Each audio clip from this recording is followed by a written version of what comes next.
Welcome to my channel top lines defence info. मैं आपका दोस्त अविनाश लाया हूं टॉप लाइन्स डिफेंस अपडेट। तो चलिए शुरू करते हैं।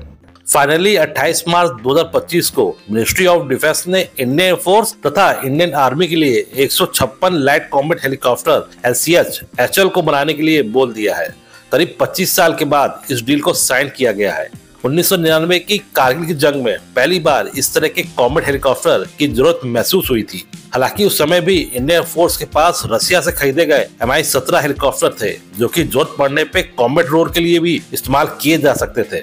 लेकिन इन Mi-17 हेलीकॉप्टर की सबसे बड़ी कमजोरी ये थी कि ये केवल 10,000 फीट तक ही उड़ान भर सकते थे, जबकि पाकिस्तानी सोल्जर्स 18,000 फीट तक की ऊंचाई पर बंकर बना के बैठे थे और इसीलिए ये Mi-17 भी उतने इफेक्टिव साबित नहीं हो पाए। और उसी वक्त ये डिसीजन लिया गया था कि इंडियन फोर्स को ऐसे कॉम्बैट हेलीकॉप्टर की जरूरत है जो हिमालय के उतनी ऊंची पहाड़ियों पे ऑपरेट कर सके। लेकिन ये हमारे आर्म फोर्सेज का दुर्भाग्य ही है कि 26 साल बीत जाने के बाद अब जाके इंडियन गवर्नमेंट ने इन 156 LCH की डील को अप्रूव किया है। हालांकि अभी भी आर्म फोर्सेज को 3 साल और इंतजार करना पड़ेगा पहले बैच के LCH को इंडियन आर्म फोर्सेज में इंडक्ट होने के लिए। हालांकि कुछ लोग के मन में ये सवाल भी उठ रहा होगा कि मैं ये क्यों कह रहा हूँ कि 26 साल के बाद गवर्नमेंट ने LCH की डील को साइन किया है, जबकि कुछ की संख्या में LCH ऑलरेडी इंडियन फोर्स तथा इंडियन आर्मी में यूज हो रहे हैं। तो मैं आपको बता दूं कि इंडियन आर्म फोर्सेस जो कि LCH का यूज कर रहे हैं वो 15 की संख्या में लिमिटेड सीरीज प्रोटेक्शन के तहत बनाए गए थे, जिसमें से 10 इंडियन फोर्स के लिए तो 5 इंडियन आर्मी को हैंडओवर किए गए थे।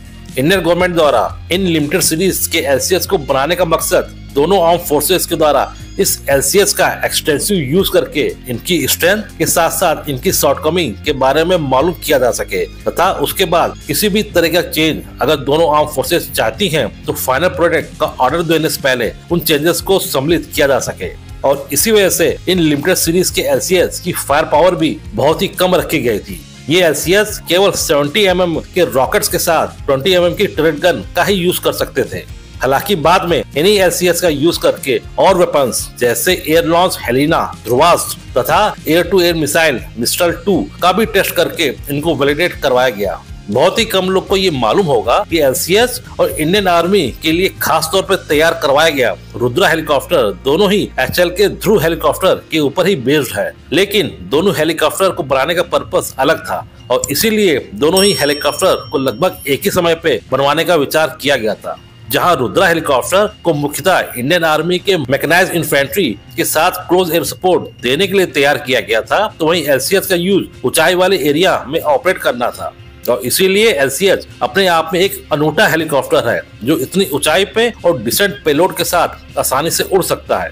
हालांकि रुद्रा हेलीकॉप्टर को बहुत पहले ही HL के द्वारा बनवा के इंडियन आर्मी को सौंप दिया गया था और इसी वजह से रुद्रा हेलीकॉप्टर अपने आप में एक पूर्णतः पहला कॉम्बैट हेलीकॉप्टर है, क्योंकि जहां ये एक तरफ टर्रेट गन के साथ एंटी टैंक ध्रुवास्त्र मिसाइल से लैस है, तो वहीं ये अपने आप को दुश्मनों की मिसाइल से बचाने के लिए डिफेंसिव शील्ड से भी कवर है। अभी आप जिस रुद्रा हेलीकॉप्टर की पिक को देख रहे हैं ये पूर्ण रूप से ऑफेंसिव तथा डिफेंसिव रोल के लिए तैयार है। जहां एक तरफ आप इसकी मेन गन के साथ 70 mm रॉकेट पॉड को देख सकते हैं, तो वहीं दूसरी तरफ इसमें लगे मिसाइल अप्रोच वार्निंग सेंसर के साथ लेजर वार्निंग सेंसर भी आसानी से दिख पा रहे होंगे। हालांकि जब रुद्रा प्रोडक्शन में लाए गए थे तब तक DRDO के द्वारा इस सेंसर के ऊपर काम किया जा रहा था और इसीलिए रुद्रा हेलीकॉप्टर पे यूज हुए ये सभी सेंसर साब कंपनी से लिए गए थे। हालांकि अब DRDO के द्वारा इन हाउस इन सभी सेंसर को इंडिया में ही डेवलप किया जा रहा है और 2026 तक ये सभी सेंसर DRDO द्वारा डेवलप कर लिया जाएगा। अब आपके मन में ये सवाल भी आ सकता है कि जब DRDO इन इलेक्ट्रॉनिक वॉरफेयर सूट को डेवलप कर लेगा तो क्या नए बनने वाले LCH में इनको इंस्टॉल करने के लिए LCH के बॉडी स्ट्रक्चर में क्या कोई बदलाव किया जाएगा? तो इसका आंसर है नहीं। जैसा कि आप स्क्रीन पे देख पा रहे हैं, HL के द्वारा already in electronic warfare suite को LCH पे इंस्टॉल करने के लिए पहले से ही प्रोविजन दे रखा है और इसीलिए स्ट्रक्चर में काट छाट के बिना ही indigenously build electronic warfare suite को आसानी से फिट किया जा सकता है।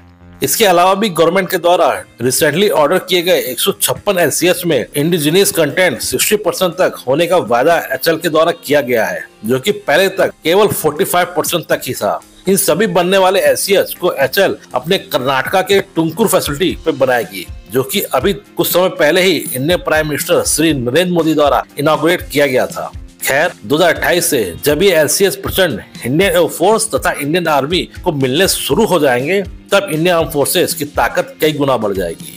इसी तरह की डिफेंस न्यूज और फैक्ट्स की रेगुलर अपडेट पाने के लिए मेरे चैनल को लाइक और सब्सक्राइब जरूर कीजिए और हाँ, बेल आइकन दबाना मत भूलिएगा। जय हिंद।